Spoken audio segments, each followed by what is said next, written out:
Hi everyone and welcome back. I say welcome back because I've done this many times before, but today I am starting over. Now I apologise, there's a lot of glare. Is that better? There you go. Coming from the windows. My name's Ellie and this is Leaf Yarn Podcast, and I'm coming to you from Alphington, which is in Devon in England, and this is year 6, I guess, I've done podcasting for. But like I said, I'm starting again because a lot of things have changed since I was last podcasting, most of which have been fantastic. So I thought it was about time that after taking such a long break, I suppose it's been about 10 months break, 11 months maybe, I think I last recorded at the end of February, beginning of March, and today is the 10th of October, so quite a while. I'm starting again, you know. So I will be talking about knitting, spinning, crochet, sewing, and acquisitions. I shall call it acquisitions. Okay, so I decided a few weeks ago that I wanted to knit people things for Christmas and make people things for Christmas. So I am knitting my future mother-in-law a pair of socks using pure cotton, and it is this beauty. Isn't that lovely? Sorry about the glare. I can't remember the dye. I've had it quite a while. I have the ball band somewhere. Let me just put my needle there. So these are for a UK size 4 or 5, and it's knitting up really nicely.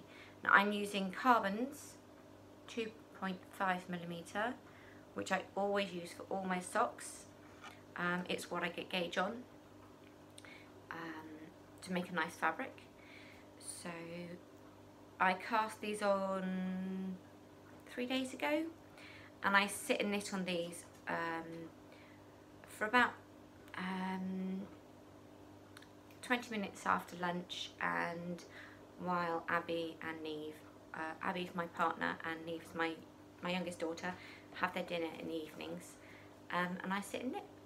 So that's project number 1 for Christmas. I will be knitting my future father-in-law a pair of socks and future sister-in-law a pair of socks, because they would all love them and they're very knit-worthy people. For Abby, I am knitting a jumper. Now, it's living in this bag here, and it's very heavy.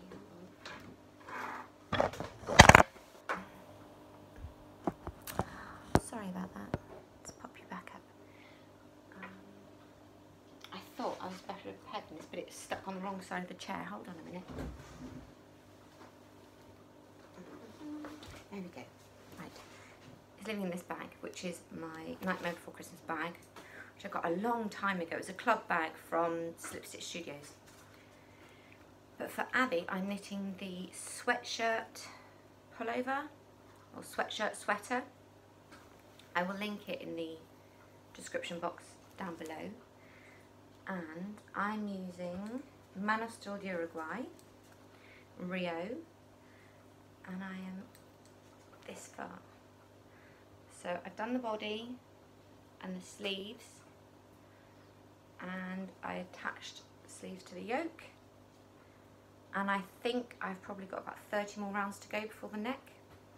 Now, this is a beautiful jumper, and it has got this lovely subtle detailing up the sides and in the raglans here, and then in the sleeves.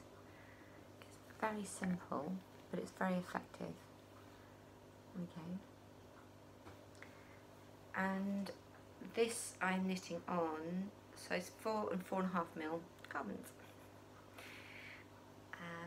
It's quite heavy now, and it's all sort of, it's a mostly grey base, but it's got purples and blues and teals in it as well. I don't know if I can show you without glare. Well, you get an idea anyway. Excuse the nails. And the colourway is, let's see if I can find a label, is Winter Lake. So it's Malabrigo, Rios, and the Winter Lake. It's colour 846. And I originally bought the yarn to make this jumper for Abby for last Christmas, and then I never started it. I probably started it May, but I decided that it was just too hot here to knit on it. We had a massive heat wave. It's still 21 degrees today, but we've had a lot of cooler weather recently, so it's been nice to be able to pull it back out and start knitting on it again. So I'm hoping that I'll get that done in the next couple of weeks, and then I'll be able to wrap it up for Christmas. Knitting for myself, I am knitting on 3 pairs of socks because I can just do a bit here and a bit there on them without feeling too guilty. Now, this is the bag that Sylvie, Envie Toussaint podcast, Douce Plume, made for me for test knitting her shawl pattern for her. And I still love it. It's still my favourite, I think. So these socks, I have already knit using the yarn to make Neva hat last year. Well, originally it was for me, but she won it. So it's this yarn, and it's from Kristen Lara, who is Volumvine. Now, she's just changed her podcast name from Yarngasm to Volumvine as well, so it's all the same now. And I think this is her fairy colourway. And I bought this a few years ago. So I have enough left over for some socks for myself. So there we go. So it's just plain vanilla sock, toe up with a short row heel, and I do a 64 stitch count. And this is my stitch marker that I use. Let's see if I can show you. There's a little spider with a spider on it, to mark where I finished doing the heel and I'm going up the leg. And this sock's almost done, and then I shall start on the second one. Let's pop that away. Now, my next project is another pair of socks. Now, these ones, Abby bought me the yarn for last Christmas, but she got so excited that she'd found the right yarn that she gave it to me early. So I figured I'd better really finish these before this Christmas, because hopefully I'm getting more yarn from her this Christmas. So I've got the first one done. And this is, oh, wow, that looks amazing on camera. This is the Imprime Gris colourway, and it's Berger de France Gumi. And again, it's a short row heel, same stitch count, because that's what works for me. And then I am on the second sock, and I am halfway through doing the heel at the moment. I'm about to start turning back to do the other side. This is still the first ball, and I've got this much left. Now, Abby did buy me 2 balls, thankfully, so I shall dig the other one out later and carry on. One thing I will say about the Berger de France Gumi is it's not as soft as I was hoping it was going to be. Now, a lot of people have been raving about it and saying how wonderful it is, and I do love Berger de France yarns, but this is the coarsest one I've found from them so far. So as lovely as it will be to wear when it's cold, these will probably be worn over a pair of thin tights because it's too scratchy for my delicate skin. I have very, very sensitive skin, and I can get away with wearing a merino and things like that, but I can't even use a BFL because for me that's too scratchy as well. So I'm not sure what blend of yarn this is, or blend of wool it is. It just says virgin wool or wool and nylon. I won't be buying this again unless I need to knit some man socks, which I doubt very much. So that's living in this bag, which I absolutely love. I can't remember who I got this from. I think it was Kitchen Countercrafts a few years ago. And then my final knitting project that I will be showing you this week that I've been working on is some really fun socks. And they're using 3 different yarns. And the first one is it's a skein of yarn. It blows up the camera because it is fluorescent pink. There's no way to hide that neonness. But this goes with a set that I bought from someone that I follow on Instagram. I did a collaboration, but I wanted to use this for heels and toes on socks, not with the yarn it came with. So this I've used for the toes and I've used it for the heels, and hopefully I'll have enough for a cuff. And I'm knitting 2 at a time, but on DPN needles. Now the main yarn, just take out my little bits. The main yarn is this one, which I think was something Gothic. It's the only Desert Visit Dyeworks I bought, and I bought it nearly 7 years ago now, because I was doing a knit along with not the Knit Girls. Oh, Barbara and Tracy, 2 Knit Lit Chicks. I was doing a knit along with them, with their podcast, and that was what I had left. And there's enough there to knit some socks, but there's no nylon in that yarn, so I'm striping it, as you can see. So every 3rd row is this complementary colour, and this is this one, which is from Sarah's Texture Crafts. Now Sarah no longer dyes, she now does Indie Life business, I think. This is the colourway Rosemore, and it's superwash merino nylon. So I'm hoping that this will stabilise the non-nylon yarn, and I know that the heels and toes and rib will be, they're also a merino nylon mix, or a wool nylon blend, so it'll be okay. I'm not a heavy-footed person, so I know that these will be fine. I've got a pair of socks on that I knit 3 years ago, and there's not a pill on them. So I absolutely love these. They're so fun, and I've never knit such a bright pair of socks before. So this is absolutely wonderful, and I love how patterny it is. So that's my knitting that I'm doing at the moment. I do have lots and lots of other projects stashed away, but I can't justify working on them when I need to be knitting presents for people. So, you know, I can pick up a sock and do a few rounds in the evening before bed, or like I said, at the dinner table, whatever. But until I've got the jumper finished and the gift socks finished, then, you know, I'm kind of...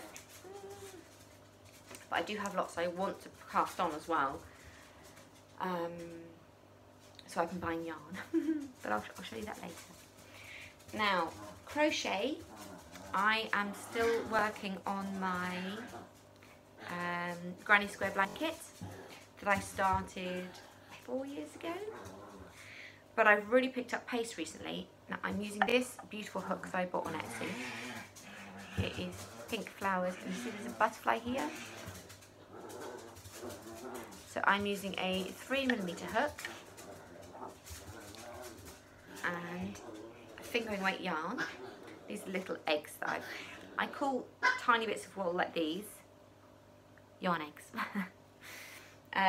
Basically, if it's 10 grams or less, it's a yarn egg when I found it up. So my blanket will be 16 by 16, so it will be a 72-inch quilt, because I have a king size bed. And in the last few days, I have done these ones. So try not to have too much glare. I'll pop them there and show you. This is number 1. Number 2. Number 3. This is really pretty. It reminds me of seashells, not seashells, sea glass and driftwood. Very pretty. This is very bright. Most of these were ones that I got given after I basically lost most of my mini skeins through a washing accident. So I'm very grateful to have people who sent them to me. That you can hear in the background, I've just registered because I'm so used to it, but that's Phoebe and Joe playing. Puppies. Puppies.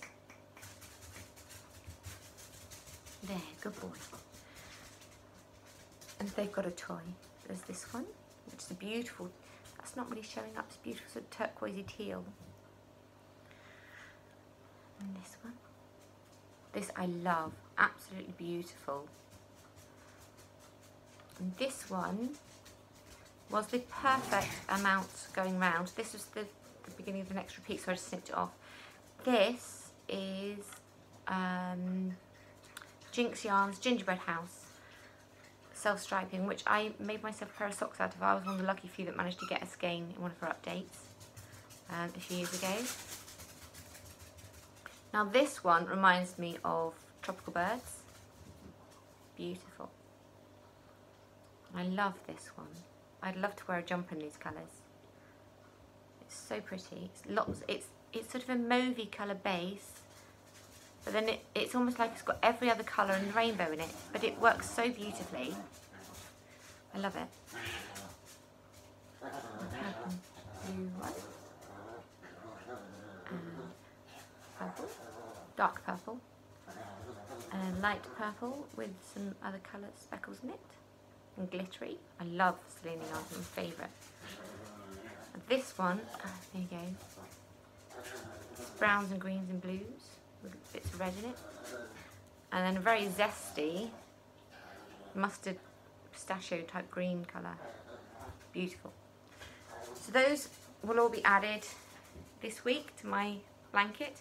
The thing that bothers me about doing this is I could do one of these in sort of 15-20 minutes. But it takes so much longer to join them to my blanket. I don't understand the physics or the logic or, you know, whatever. Why is it that it takes so much longer to do 2 sides and then join 2 sides? I don't know. But I'm going with it anyway. And I have, I think, 90 something squares left to make.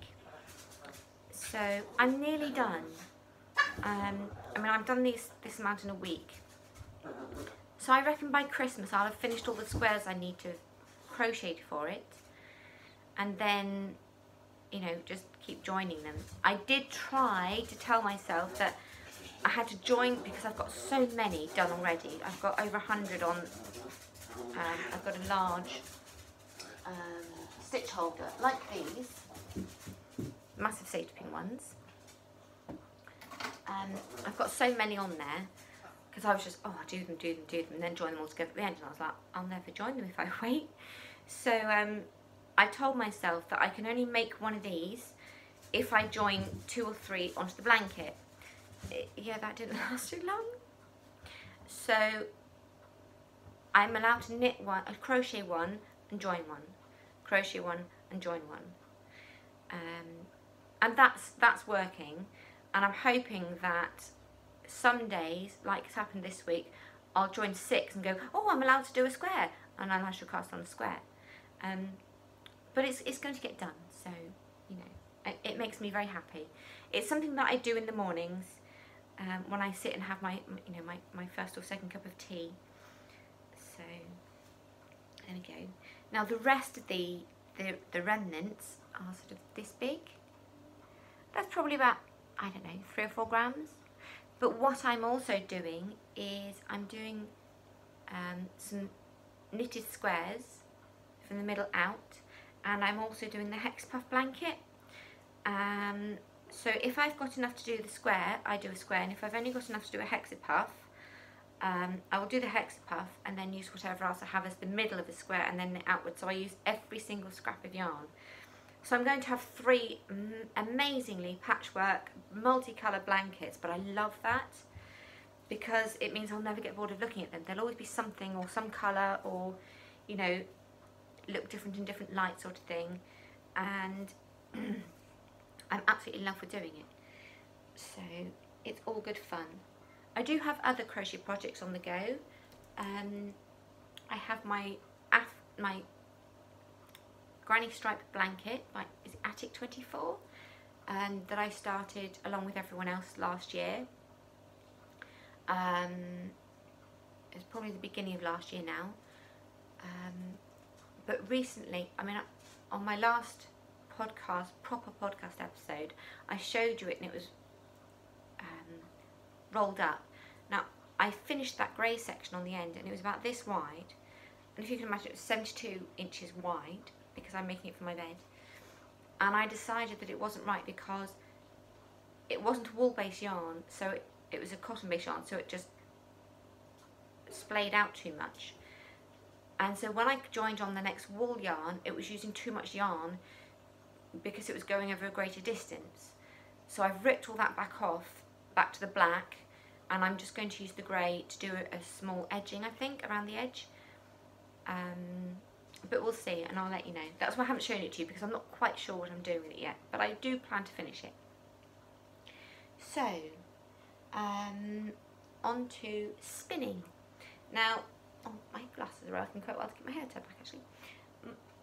A long time ago, a long time ago, I'd say 5 years ago,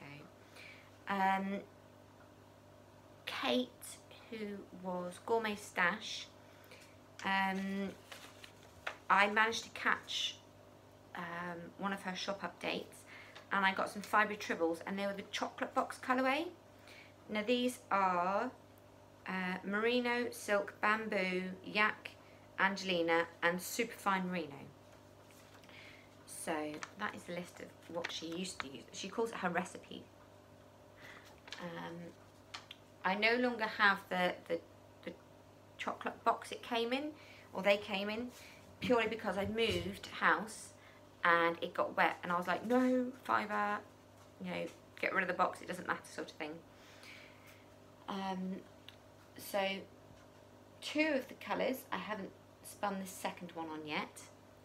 So this was the mint chocolate. It's got hints of mint in it.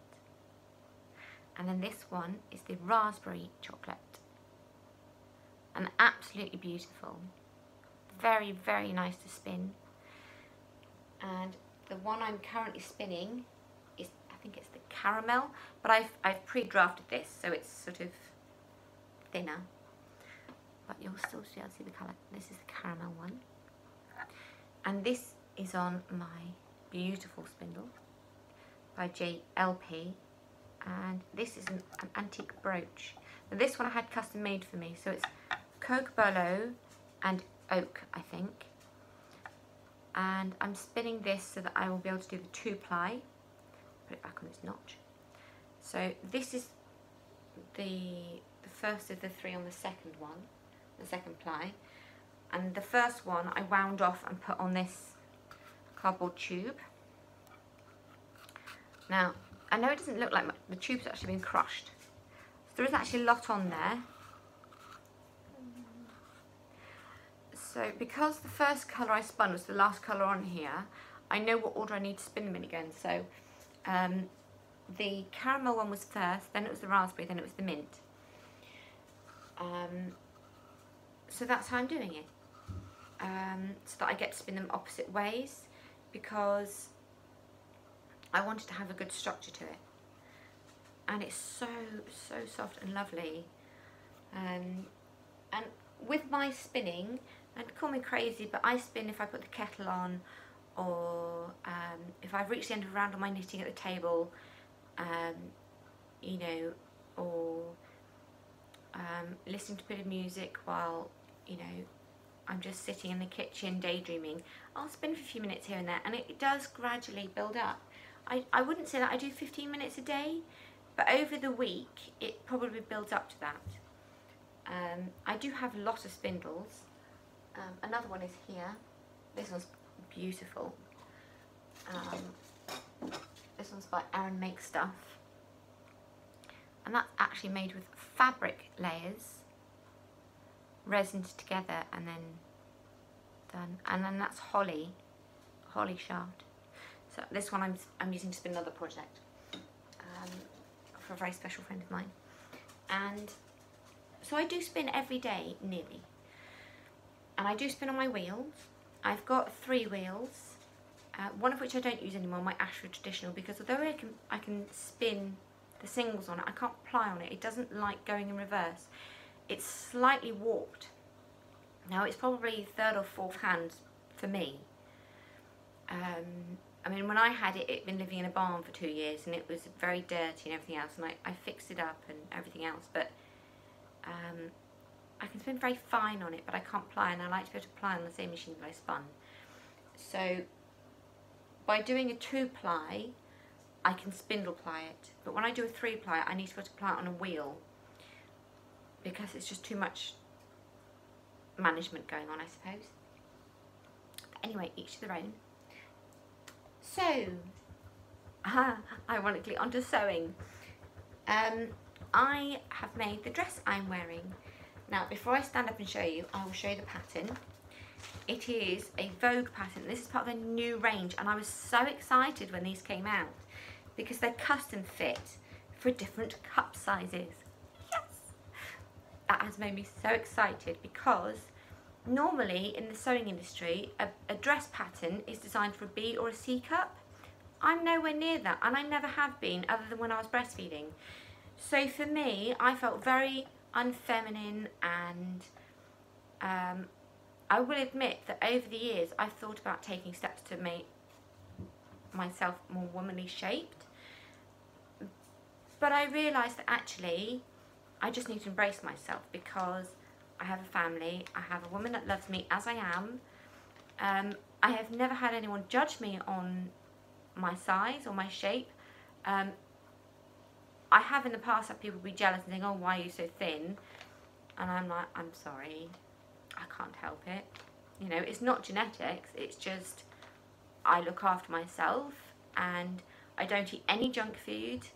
I don't eat chocolate, I don't eat any rubbish foods at all. And also I was very ill and I lost a lot of weight. So I've had to work to put weight on. So the body that I'm left with now, I'm quite happy with because I worked hard for it. So being able to find a pattern online that was my body measurements completely, I nearly cried. In fact, I think I did cry when they arrived because I got 6 because I thought I'll get all the ones in the range. So this one, sorry, rambly there, tangent, pattern is Vogue Easy Options V8997 Custom Fit. There we go. Now I managed to get some of these on Amazon and some on eBay. I couldn't find them both in the same place. So the dress I'm wearing is this one, which is option B, which is actually the main picture here as well. And if I stand up, it is a little bit too big, but I quite like it because it means in the winter I can wear a long sleeve top underneath it. So I made the size 6, and because the fabric that I bought is, I couldn't fit it, the pieces, I could fit all the pieces on the fabric that I bought, but some of the pieces would have been completely upside down, and I was like, that'll be too obvious because of the way that this fabric is. Now I didn't pattern match in the front here, really bad, but I don't care, I love it anyway. So I'm going to stand up and show you. So this is the dress, and it's got pockets which are the same fabric, which is fantastic. So there's a pocket on each side.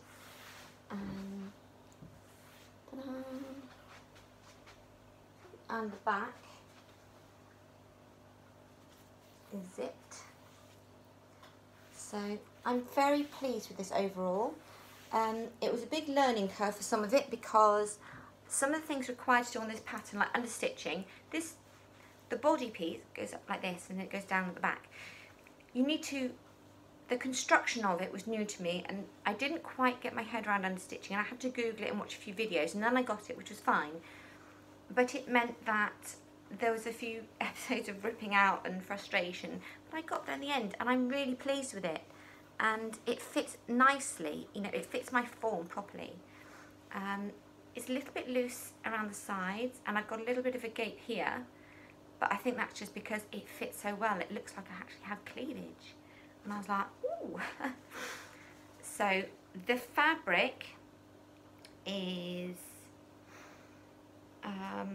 one that I've been looking at online, and then Kristen of Vullenvine podcast bought the teal and made a teal dress in it, and she said, you know, it's really hard to find, and she posted a couple of places that she could find it if we wanted to get some, and I managed to get some the day that she aired the podcast from a third site. But then, you know, that was sort of 2 years ago, and so when I needed to order another yard, I had to track it down on the internet and everything, and I paid more than I should have done for the extra yard. I really wanted to finish this dress, and I'm so happy with it. It's worth it. And yes, I would make this dress again. Once I understood it all properly, what I was doing and the techniques and things needed. Brilliant. So I would highly, highly recommend this pattern. For my size, for this dress, I needed 2 3/4 yards. But I ended up using, I do have some up there in that bag on the top shelf there. I have some scraps that I should be using for other projects. So I ended up getting 3 yards, and I used, I suppose, half a yard of the final one. Just because I wasn't so concerned this time with pattern matching. It was more about the skill I needed to learn to make this dress, if that makes any sense. So I am going to make this dress again. I'm going to use a different interfacing next time, because the one I've used is slightly too thick, but it does mean that, you know, it's a bit warm on.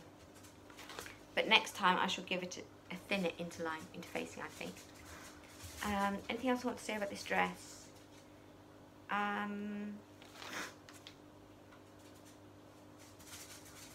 don't know. It is very comfortable. I do feel very feminine in it, which is exactly what I was after. Because most dresses, when I make them, they're sort of 2 sizes too big, and I don't feel attractive in them at all. And this one makes me feel good.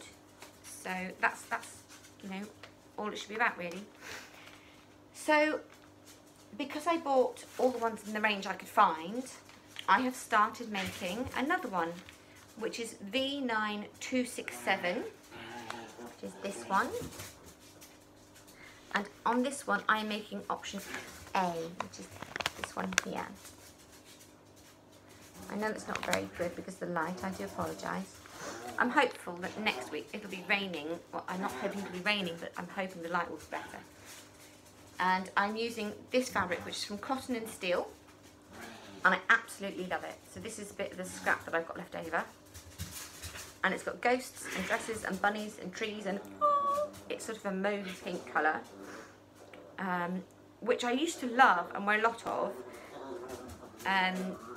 but then after I got poorly, I lived in pyjamas for like 5 years, and then I started just wearing black, so even things like this for me is like but it's very me and very my thing and my taste, so I'm just embracing a bit of colour now while I can. So this is the Spellbound collection. It's made in Japan apparently. So this one, dress A, again I'm making a size 6, and it needs 2.5 yards, and I had 2 yards. No, not 2 yards, 2 meters, which is just over 2 yards. It's about 2 2/8 yards wise, I suppose. But I have enough to make the dress, except I could only get 1 pocket out of it. But that's fine, because all I'm going to be doing, I've cut out 2 pocket shapes, and then I should just use some plain complementary fabric for the other side of the pocket, and have the non-matching side on the front so that you can't see it. But anyway, so I have cut out all the pieces for this one, and I've read the pattern through, and I'm just raring to go really. It's all set up on the table with my new sewing machine, and yay, exciting. So hopefully I'll finish this by next Wednesday and I can show you. Puppies! Shh. They do get excited. So that is my sewing. What are you doing? Have you got your toy, baby? You got your toy? Sorry, it's Phoebe with her new toy. No, don't stand on there, darling. Oh, they both come over to say hello. Sorry. I'll introduce you one day, but not today. So, on to acquisitions. Now, I have had quite a lot come recently, but it's stuff that I've ordered over the last couple of months, and a little bit longer because I've been waiting for back orders and things like that. And one of them I've had for, maybe 6 months, but I've not been podcasting, so I'll start with that one because it is the rest of this set. Now this was the Unicorn Sparkles set, I think it was called. And it was a...